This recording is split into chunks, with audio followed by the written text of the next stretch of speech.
Hello friends, ഏവർക്കും market അപ്ഡേറ്റ്സിൻ്റെ ഒരു പുതിയ എപ്പിസോഡിലേക്ക് വീണ്ടും സ്വാഗതം. ഇന്ന് ഇന്ത്യൻ മാർക്കറ്റുകളിൽ നോക്കിക്കഴിഞ്ഞാൽ ഒരു ഫ്ലാറ്റ് ആയിട്ടുള്ള ഒരു എൻഡിംഗ് ആയിരുന്നു കാണാനുണ്ടായിരുന്നത്. നിഫ്റ്റിയിലേക്ക് വന്നു കഴിഞ്ഞാൽ ഏകദേശം ഒരു പോയിൻറ്റ്സിന് മുകളിലുള്ള ഒരു ലോസാണ് ഇന്ന് റിപ്പോർട്ട് ചെയ്യപ്പെട്ടത്. 15,313 മുകളിൽ ഇന്നത്തെ മാർക്കറ്റ് എൻഡായി, ഒരു പോയിൻറ്റ്സിന് മുകളിൽ താഴ്ന്നിട്ട്. അതുപോലെ തന്നെ സെൻസെക്സിൽ വന്നു കഴിഞ്ഞാൽ അവിടെയും ഏകദേശം 50 പോയിൻറ്റ്സിനടുത്തുള്ള ഒരു ഡിക്ലൈൻ റിപ്പോർട്ട് ചെയ്തു. ബാങ്ക് നിഫ്റ്റിയിൽ 208 പോയിൻറ്റ്സിനടുത്തുള്ള ഒരു ഡിക്ലൈനും റിപ്പോർട്ട് ചെയ്യപ്പെടുകയുണ്ടായി. നിഫ്റ്റിയെ സംബന്ധിച്ചിടത്തോളം Power Grid, ONGC, Tata Steel, Hindalco, NTPC ഇവരായിരുന്നു ടോപ്പ് പെർഫോമിംഗ് സ്റ്റോക്സ് ആയിട്ട് ഇന്ന് നിന്നിട്ടുണ്ടായിരുന്നത്. പവർഗ്രിഡിൽ ഇന്ന് നല്ലൊരു ഗെയിൻ ആയിരുന്നു കാണാനായിട്ട് ഉണ്ടായിരുന്നത്. ഇനി അതേപോലെ തന്നെ സെക്ടർ വൈസ് മാർക്കറ്റ് നോക്കിക്കഴിഞ്ഞാൽ മെറ്റൽ, അതേ തുടർന്ന് PSU ബാങ്ക്, ഈ ഒരു രണ്ട് സെക്ടറുകളിലാണ് ഏറ്റവും കൂടുതൽ റാലി റിപ്പോർട്ട് ചെയ്യപ്പെട്ടത്. അതുപോലെ തന്നെ IT സെക്ടറുകളിലാണ് ഏറ്റവും കൂടുതൽ ഡിക്ലൈനും കാണാനായിട്ടുണ്ടായിരുന്നത്. നിഫ്റ്റിയെ സംബന്ധിച്ചിടത്തോളം നിഫ്റ്റി 50 നോക്കിക്കഴിഞ്ഞാൽ അഡ്വാൻസസ് ഡിക്ലൈൻ റേഷ്യോയിലേക്ക് വരുമ്പോൾ 26 സ്റ്റോക്കുകൾ അഡ്വാൻസസിലും 24 സ്റ്റോക്കുകൾ ഡിക്ലൈനിലുമായിരുന്നു നിന്നിട്ടുണ്ടായിരുന്നത്. മെറ്റൽ സെക്ടറുകൾ മാത്രം കൺസിഡർ ചെയ്ത് കഴിഞ്ഞാൽ അവിടെ ഒരു സ്റ്റോക്ക് മാത്രമായിരുന്നു ഡിക്ലൈനിൽ പോയത്. ബാക്കി എല്ലാ സ്റ്റോക്കുകളിലും അഡ്വാൻസസ് തന്നെയായിരുന്നു മെറ്റൽ സെക്ടറിൽ നിന്നത്.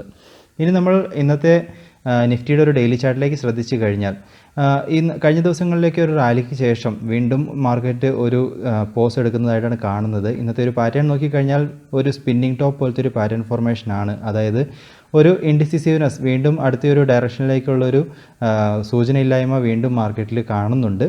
അപ്പോൾ നമുക്ക് അടുത്തൊരു റാലിക്കുള്ളൊരു സാധ്യതകൾ നമുക്ക് പ്രതീക്ഷിക്കണം എന്നുണ്ടെങ്കിൽ ഇതിൻ്റെ ഒരു ക്യാൻഡലിൻ്റെ ഹൈ ആയ ഏകദേശം 15,430 ഇന്നത്തെ ആ ഒരു ഹൈനെ ബ്രേക്ക് ചെയ്ത് കഴിഞ്ഞാലായിരിക്കും അടുത്തൊരു റാലിക്കുള്ളൊരു സാധ്യതകൾ നമുക്ക് നിഫ്റ്റിയിൽ തെളിഞ്ഞു കാണാൻ സാധിക്കുക. അതുപോലെ തന്നെ ഒരു ഇമ്മീഡിയറ്റ് സപ്പോർട്ട് സോൺസ് ആയിട്ട് 15,250 റേഞ്ചുകളും നിഫ്റ്റിക്ക് ഇപ്പോൾ നിലനിൽക്കുന്നുണ്ട്. അപ്പോൾ ആ ഒരു റേഞ്ചിനെ നിഫ്റ്റിക്ക് ഹോൾഡ് ചെയ്യാൻ സാധിക്കുകയാണ് എങ്കിൽ, 15,250 മുകളിൽ ഹോൾഡ് ചെയ്യാൻ സാധിക്കുകയാണെങ്കിൽ നമുക്കൊരു പക്ഷേ ഇതൊരു കൺസോളിഡേഷനുള്ള സാധ്യതകളോ അല്ലെങ്കിൽ ഒരു ഇതിനെ തുറന്നുള്ളൊരു അപ് ട്രെൻഡിനുള്ള സാധ്യതകളോ നമുക്ക് പ്രതീക്ഷിക്കാം. അതല്ല വീണ്ടും 15,250 താഴേക്ക് വരികയാണെങ്കിൽ ഒരു ചെറിയൊരു കറക്ഷനുള്ള സാധ്യതകളും നമുക്ക് നിഫ്റ്റിയിൽ ഇപ്പോൾ നിലനിൽക്കുന്നുണ്ട്. ഇനി ഇതേപോലെ തന്നെ ബാങ്ക് നിഫ്റ്റിൻ്റെ ചാർട്ടിലേക്ക് നമ്മൾ വന്നു കഴിഞ്ഞാൽ ബാങ്ക് നിഫ്റ്റിയിലും ഒരു ബീറിഷ് ക്യാൻഡിലാണ് ഇന്ന് പ്ലോട്ട് ചെയ്തിരിക്കുന്നത്. കഴിഞ്ഞ ദിവസത്തെ ബുള്ളിഷ് ബ്രേക്കൗട്ടുകളൊക്കെ നടന്നതിന് ശേഷം വീണ്ടും ഒരു കറക്ഷൻ മൂഡാണ് ബാങ്ക് നിഫ്റ്റിയിൽ നിലനിൽക്കുന്നത്. എന്നിരുന്നാലും നമുക്കൊരു കൺഫർമേഷൻ ആയിട്ടില്ല. നമുക്ക് 37,000 മുകളിൽ ബാങ്ക് നിഫ്റ്റി നിലനിൽക്കുന്നിടത്തോളം നമുക്കൊരു അപ്സൈഡിനുള്ളൊരു സാധ്യതകൾ പ്രൊഡിക്റ്റ് ചെയ്യുന്നുണ്ട്. അതുപോലെ തന്നെ ഇന്നത്തെ ഒരു ക്യാൻഡലിൻ്റെ ഹൈ ഏകദേശം 37,700 ബ്രേക്ക് ചെയ്ത് കഴിഞ്ഞാൽ നമുക്ക് അപ്സൈഡിനുള്ളൊരു സാധ്യതകളും നമുക്ക് ബാങ്ക് നിഫ്റ്റിയിൽ പ്രതീക്ഷിക്കാം. എന്നിരുന്നാലും RSI ഇൻഡിക്കേറ്റർ ഒരു കറക്ഷനുള്ളൊരു സാധ്യതകളാണ് ഇപ്പോൾ സൂചിപ്പിക്കുന്നത്. ഇനി നമ്മൾ ഗ്ലോബൽ മാർക്കറ്റ് സിറ്റുവേഷൻസ്, ഇന്നത്തെ ഒരു സിറ്റുവേഷൻ നോക്കുകയാണെങ്കിൽ US ഫീച്ചേഴ്സ് ഒക്കെ ഒരു പോസിറ്റീവിൽ ട്രേഡ് ആവുന്നു. യൂറോപ്യൻ മാർക്കറ്റ് ഒരു മിക്സഡ് ട്രെൻഡാണ്. FTSE ഒരു ഫ്ലാറ്റ് ആയിട്ടുള്ളൊരു ട്രേഡിങ്ങിലാണ് ഇപ്പോൾ കാണുന്നത്. ഏഷ്യൻ മാർക്കറ്റിലേക്ക് വന്നു കഴിഞ്ഞാൽ SGX നിഫ്റ്റി 23 പോയിൻറ്റ്സ് ഡൗണിൽ ഇപ്പോൾ ട്രേഡ് ആവുന്നു. ഇനി അതുപോലെ തന്നെ ഗോൾഡിൻ്റെ പ്രൈസിലും ഇന്നൊരു ഡിക്ലൈൻ കാണുന്നുണ്ട്. അതുപോലെ തന്നെ രൂപയുടെ മൂല്യത്തിൽ ഡോളറിന് അഗെയിൻസ്റ്റ് ആയിട്ട് ഫ്ലാറ്റ് എൻഡിംഗ് ആണ് റിപ്പോർട്ട് ചെയ്തത്. 72.69 ട്രേഡ് എൻഡായി. അതുപോലെ തന്നെ ഇൻസ്റ്റിറ്റ്യൂഷൻ ആക്ടിവിറ്റി നോക്കിക്കഴിഞ്ഞാൽ ഫോറിൻ ഇൻസ്റ്റിറ്റ്യൂഷൻ്റെ ഭാഗത്തു നിന്ന് 1,144 കോടിയുടെ ഒരു നെറ്റ് ഇൻവെസ്റ്റ്മെൻറ്റ് ക്യാഷ് മാർക്കറ്റിൽ വന്നിട്ടുണ്ട്. അപ്പം അവർ പോസിറ്റീവായിട്ടാണ് തന്നെയാണ് ഇപ്പോൾ ഈ ഒരു മാസം മുഴുവനായിട്ട് നോക്കിക്കഴിഞ്ഞാൽ നെറ്റ് പർച്ചേസിലാണ് അവരിപ്പോഴും നിലനിൽക്കുന്നത്. 21,000 കോടിക്ക് മുകളിലുള്ള ഒരു നെറ്റ് പർച്ചേസ് ക്യാഷ് മാർക്കറ്റിൽ അവരുടെ ഭാഗത്ത് നിന്ന് കാണുന്നു. അതുപോലെ തന്നെ ഡൊമസ്റ്റിക് ഇൻസ്റ്റിറ്റ്യൂഷൻ്റെ ഭാഗത്ത് നിന്ന് വിത്ഡ്രോവൽ തുടരുകയും ചെയ്യുന്നു. ഇന്ന് ഏകദേശം 1,500 കോടിക്ക് മുകളിലുള്ള ഒരു നെറ്റ് വിത്ഡ്രോവൽ ഡൊമസ്റ്റിക് ഇൻസ്റ്റിറ്റ്യൂഷൻ്റെ ഭാഗത്തു നിന്നും ഉണ്ടായിരുന്നു. അപ്പോൾ നമുക്ക് ഫോറിൻ ഇൻസ്റ്റിറ്റ്യൂഷൻ സപ്പോർട്ടീവായിട്ട് തന്നെ തുടരുന്നു. എന്നിരുന്നാലും ഗ്ലോബൽ മാർക്കറ്റ് കണ്ടീഷൻസും അതുപോലെ തന്നെ രൂപയുടെ മൂല്യവും നമുക്ക് അത്ര സപ്പോർട്ടീവായിട്ടുള്ള ഒരു സൈഡ് വേ റാലികളുടെ സാധ്യതകളാണ് വീണ്ടും പ്രിൻറ്റ് ചെയ്യുന്നത്. തീർച്ചയായിട്ടും രാവിലെ SGX നിഫ്റ്റി നിങ്ങളൊന്ന് ട്രാക്ക് ചെയ്യുക. അപ്പോൾ അത് തുറന്നായിരിക്കും നമുക്ക് ഇന്ത്യൻ മാർക്കറ്റിൻ്റെ ഒരു സാധ്യതകൾ നിലനിൽക്കുന്നത്. ഇനി നമ്മൾ പറഞ്ഞ സ്റ്റോക്കുകളിലേക്ക് വരികയാണെങ്കിൽ ആദ്യമേ തന്നെ ഈ ഒരു കുറച്ച് സ്റ്റോക്കുകൾ നിങ്ങളൊന്ന് ട്രാക്ക് ചെയ്തേക്കുക. NTPC, NMDC ഈ ഒരു സ്റ്റോക്കുകളിലെല്ലാം തന്നെ ഒരു ബുള്ളിഷ് റിവേഴ്സലിനുള്ളൊരു സാധ്യതകൾ പ്രിൻറ്റ് ചെയ്തിട്ടുണ്ട്. അപ്പോൾ വരും ദിവസങ്ങളൊന്ന് ട്രാക്ക് ചെയ്യുക. നമുക്കൊരു ബുള്ളിഷ് ബ്രേക്കൗട്ടുകൾ കിട്ടിക്കഴിഞ്ഞാൽ ഒരു ഓപ്പർച്യൂണിറ്റി ഈ രണ്ട് സ്റ്റോക്കുകളിൽ നിലനിൽക്കുന്നു. അതുപോലെ തന്നെ ഹിൻഡാൽകോയെ സംബന്ധിച്ചിടത്തോളം ബുള്ളിഷ് ബൈയിങ് പ്രഷർ കണ്ടുവരുന്നുണ്ട്. ഹിൻഡാൽകോയെ നിങ്ങളൊന്ന് ട്രാക്ക് ചെയ്യുക.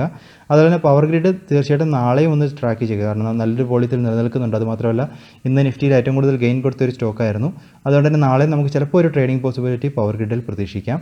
ഇനി അതുപോലെ തന്നെ നമ്മൾ ഇന്നലെ പറഞ്ഞതായിരുന്നു അപ്പോളോ ഹോസ്പിറ്റൽ. നല്ലൊരു റാലിയായിരുന്നു അപ്പോളോ ഹോസ്പിറ്റൽ ഇന്നലെ ഉണ്ടായിരുന്നത്. തുടർന്ന് ഇന്നും ഒരു ബുള്ളിഷ് ക്യാൻഡിൽ ഈ ഒരു സ്റ്റോക്കിൽ പ്ലോട്ട് ചെയ്തിട്ടുണ്ട്. അപ്പോൾ പല ബ്രോക്കറേജ് ഫേമുകളും ഇവരുടെ ഒരു റേറ്റിംഗും ടാർഗറ്റ് പ്രൈസും ഒക്കെ അപ്ഗ്രേഡ് ചെയ്തിട്ടുണ്ട്. തുടർന്ന് ഇന്ന് നല്ലൊരു ബുള്ളിഷ് മൂവുകൾ കാണാനുണ്ടായിരുന്നു ഈ ഒരു സ്റ്റോക്കിൽ. എന്നിരുന്നാലും RSI ഇൻഡിക്കേറ്റർ ഒരു കറക്ഷനുള്ള ഒരു സാധ്യതകൾ സൂചിപ്പിക്കുന്നുണ്ട്. ഇനി അതുപോലെ തന്നെ ദീപക് നൈട്രേറ്റും ഇന്നലെ ഒന്ന് പറഞ്ഞിട്ടുണ്ടായിരുന്നു. അപ്പോൾ ആ ഒരു സ്റ്റോക്കിലും ഇന്നും നല്ലൊരു ബുള്ളിഷ് ക്യാൻഡിൽ പ്ലോട്ട് ചെയ്തിട്ടുണ്ട്. അപ്പം തീർച്ചയായിട്ടും ഈ ഒരു സ്റ്റോക്കിനെ നിങ്ങളൊന്ന് ട്രാക്ക് ചെയ്യുക. അപ്പോൾ നല്ലൊരു റിസൾട്ടായിരുന്നു ഇവർക്ക് ഉണ്ടായിരുന്നത്. ഇനി അതുപോലെ മദേഴ്സ് ആൻഡ് സുമിയിലേക്ക് വന്നു കഴിഞ്ഞാൽ അവർക്ക് ഒരു ഇൻഡിസിസീവ് ക്യാൻഡിലാണ് വീണ്ടും പ്ലോട്ട് ചെയ്തത്. നമ്മൾ ഇന്നലെ ഒരു ഷൂട്ടിംഗ് സ്റ്റാർ പോലത്തെ ഒരു പാറ്റേൺ ഫോർമേഷൻ പറഞ്ഞു. തുടർന്ന് വീണ്ടും ഒരു ഇൻഡിസിസീവ് ക്യാൻഡിലാണ് തന്നിരിക്കുന്നത്. നമുക്ക് അടുത്തൊരു ഡയറക്ഷൻ ഇപ്പോഴും മദേഴ്സ് ആൻഡ് സുമിയിൽ കൺഫേം ആയിട്ടില്ല. ഇനി കൊച്ചിൻ ഷിപ്പ്യാർഡിനെ സംബന്ധിച്ചിടത്തോളം കൊച്ചിൻ ഷിപ്പ്യാർഡിൽ ഇന്ന് ചെറിയൊരു ഗെയിൻ കാണാനുണ്ടായിരുന്നു. അതുപോലെ തന്നെ ഇപ്പോൾ അതിൻ്റെ ഒരു പ്രീവിയസ് ഹൈ ആയ ഏകദേശം പ്രീവിയസ് ഹൈൻ്റെ അടുത്താണ് ഇന്ന് വീണ്ടും ട്രേഡ് എൻഡ് ആയിരിക്കുന്നത്. അപ്പോൾ നമുക്ക് ഏകദേശം 363 മുകളിൽ വരുന്ന ദിവസങ്ങളിൽ ബ്രേക്കൗട്ടുകൾ കിട്ടിക്കഴിഞ്ഞാൽ നമുക്ക് വീണ്ടും ഒരു റാലിക്കുള്ളൊരു സാധ്യതകൾ കൊച്ചിൻ ഷിപ്പ്യാർഡിൽ നിലനിൽക്കുന്നുണ്ട്.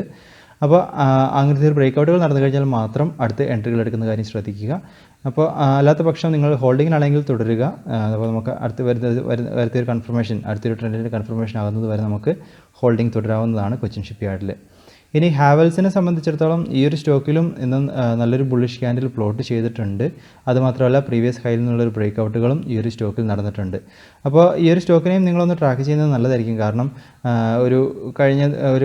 നല്ലൊരു ചാർട്ടാണ് ഇവരെ സംബന്ധിച്ചിടത്തോളം ഇപ്പോഴും കാണാനുള്ളത്. അപ്പോൾ ഒരു സ്വിംഗ് ട്രേഡിങ്ങിന് അല്ലെങ്കിൽ ഷോർട്ട് ടൈമിലേക്കൊക്കെ നമുക്കിത് കൺസിഡർ ചെയ്യാമെന്ന് തോന്നുന്നു ഈ ഒരു സ്റ്റോക്കും.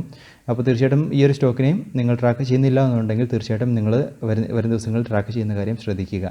ഇനി അതുപോലെ കജാരിയ സെറാമിക്സ്, ഈ ഒരു സ്റ്റോക്ക് നമ്മൾ കഴിഞ്ഞ കുറച്ച് കാലങ്ങളായിട്ട് പറയുന്നുണ്ട്. അപ്പോൾ ഈ ഒരു സ്റ്റോക്കും നോക്കിക്കഴിഞ്ഞാൽ നമുക്ക് നല്ലൊരു ചാർട്ടായിട്ടാണ് കാണപ്പെടുന്നത്. തീർച്ചയായിട്ടും അപ്പോൾ നമുക്ക് വരും ദിവസങ്ങളിൽ ഇപ്പോൾ ഈ ഒരു റേഞ്ചുകളിൽ നിന്നുള്ള ബ്രേക്കൗട്ടുകൾ നടന്നു കഴിഞ്ഞാൽ നമുക്ക് അടുത്തൊരു പോസിബിലിറ്റി കജാരിയ സെറാമിക്സിലും നിലനിൽക്കുന്നുണ്ട്. തീർച്ചയായിട്ടും ഈ ഒരു സ്റ്റോക്കിനെ നിങ്ങൾ നിങ്ങളുടെ ട്രാക്കിങ്ങിലേക്ക് ഉൾപ്പെടുത്തുക. ഇനി നമ്മൾ പ്രധാനപ്പെട്ട അപ്ഡേറ്റുകളിലേക്ക് പോവുകയാണെങ്കിൽ ആദ്യമേ തന്നെ ടാറ്റ കമ്മ്യൂണിക്കേഷനെ സംബന്ധിച്ചിടത്തോളം അവർ ഗൂഗിൾ ക്ലൗഡുമായിട്ട് ഒരു പാർട്ട്ണർഷിപ്പിലേക്ക് വന്നിട്ടുണ്ട്. അവരുടെ ക്ലൗഡ് അനലിറ്റിക്സ് ടെക്നോളജിക്ക് ഉപയോഗിച്ച് ഇന്ത്യൻ ബിസിനസ്സിൽ ട്രാൻസ്ഫോർമേഷൻ കൊണ്ടുവരാനുള്ള ഒരു പാർട്ട്ണർഷിപ്പാണ് വന്നിരിക്കുന്നത്. ഇനി അടുത്തതായിട്ട് ജനുവരിയിലെ മ്യൂച്വൽ ഫണ്ട്സിൻ്റെ ആക്ടിവിറ്റി നോക്കിക്കഴിഞ്ഞാൽ ലാർജ് ക്യാപ്പിൽ അവരുടെ ടോപ്പ് 10 ബൈയിങ് സ്റ്റോക്സ് അത് നോക്കിക്കഴിഞ്ഞാൽ Punjab National Bank, Piramal Enterprises, SBI Cards, അതുപോലെ തന്നെ ബജാജ് ഹോൾഡിംഗ്സ്, ഇങ്ങനെ കുറേ സ്റ്റോക്കുകൾ നിലനിൽക്കുന്നു. HIL, Asian Paints, Tech Mahindra. അതുപോലെ തന്നെ ടോപ്പ് സെല്ലിംഗ് സ്റ്റോക്കുകൾ നോക്കിക്കഴിഞ്ഞാൽ ഏറ്റവും കൂടുതൽ വിറ്റൊഴിഞ്ഞ സ്റ്റോക്കുകൾ നോക്കിക്കഴിഞ്ഞാൽ Bandhan Bank, Godrej Consumer Products, അബൌട്ട് India, Power Grid, Hindustan Zinc, UPL, Petronet LNG, Jubilant FoodWorks, ഇങ്ങനെ കുറേ സ്റ്റോക്കുകൾ നിലനിൽക്കുന്നു.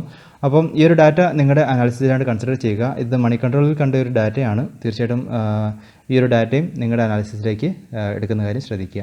ഇനി അതുപോലെ തന്നെ Q3 റിസൾട്ട്സുകൾ നോക്കിക്കഴിഞ്ഞാൽ വരുൺ ബീവറേജസിൻ്റെ Q3 റിസൾട്ട്സുകൾ വന്നിട്ടുണ്ടായിരുന്നു.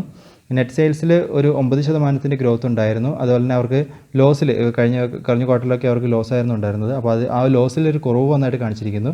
59 കോടിയിൽ നിന്ന് 19 കോടിയായിട്ട് നെറ്റ് ലോസ് കുറഞ്ഞിരിക്കുന്നു എന്നാണ് കാണിച്ചിരിക്കുന്നത്. എന്നാലും ഇന്ന് ഈ ഒരു സ്റ്റോക്കിൽ ഒരു പ്രോഫിറ്റ് ബുക്കിംഗ് ആയിരുന്നു കാണാനുണ്ടായിരുന്നത്.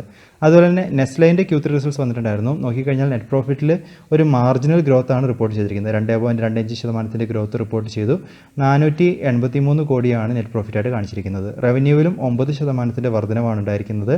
അതുമാത്രമല്ല ബോർഡിൻ്റെ ഭാഗത്തു നിന്ന് 65 രൂപ പെർ ഷെയറിൽ ഒരു ഡിവിഡൻഡിനുള്ള അപ്രൂവലും കിട്ടിയിട്ടുണ്ട്. ഇനി ഇവരുടെ ഒരു ഡിമാൻഡുകളൊക്കെ നോക്കിക്കഴിഞ്ഞാൽ പ്രോഡക്റ്റിൻ്റെ ഡിമാൻഡുകളിലൊക്കെ ഒരു വർധനവ് വരുന്നതായിട്ട് കാണുന്നു. എന്നിരുന്നാലും കൊറോണയുടെ ഇമ്പാക്റ്റുകൾ തുടരുന്നത് കൊണ്ട് തന്നെ ഇവരുടെ ഗ്രോത്തിലും അതിലുള്ള ഡിമാൻഡുകളിലും ഇമ്പാക്റ്റുകൾ തുടരും എന്നാണ് മാനേജ്മെൻറ്റിൻ്റെ കമൻട്രികളിൽ കാണിച്ചിരിക്കുന്നത്. ഇനി അതുപോലെ തന്നെ ജുബിലൻറ്റ് ഫുഡ് വർക്സിനെ സംബന്ധിച്ചിടത്തോളം ശ്രദ്ധിക്കേണ്ട ഒരു വിഷയം, അവർ നെതർലാൻഡ്സിൽ അവരുടെ ഒരു പുതിയൊരു സബ്സിഡറി, അവരുടെ സ്വന്തം സബ്സിഡറി ആരംഭിച്ചിരിക്കുകയാണ്. അപ്പോൾ യൂറോപ്യൻ കൺട്രീസിലൊക്കെയുള്ള അവരുടെ ഒരു ബിസിനസ് ഫുഡ് സെർവിങ് ഓപ്പർച്യൂണിറ്റികളൊക്കെ കൂടുതൽ എക്സ്പ്ലോർ ചെയ്യാനായിട്ടാണ് ഈ ഒരു സബ്സിഡറി ആരംഭിച്ചതെന്നാണ് കാണിച്ചിരിക്കുന്നത്. അപ്പോൾ ഈ ഒരു ന്യൂസ് ഇവർക്ക് പോസിറ്റീവ് ന്യൂസ് ആയിട്ടാണ് കാണപ്പെടുന്നത്.